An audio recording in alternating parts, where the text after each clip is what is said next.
Pemirsa, seorang janda anak satu di Musi Banyuasin dikeroyok dan dianiaya oleh keluarga mantan suami. Akibatnya, korban mengalami sejumlah luka bagian wajah dan tubuh. Aksi penganiayaan itu terekam video amatir warga.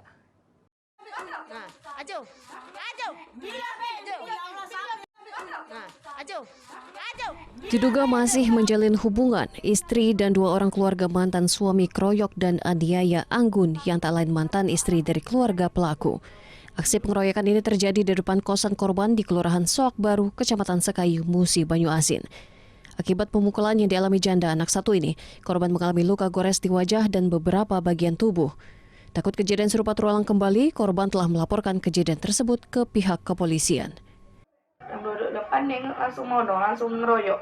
Sampai siapa itu yang ngebuk-ngebuk? Saya bini BBE, kopi Tahu tentu apa dia yang ngebuk tuh, pergi bayar apa dia mana? Oh, normal ya. Dia nantang pula ujungnya aku tak takut di polisi aman soal lah. Dari Musi Banyuasin, Edi Lestari, Anyus melaporkan.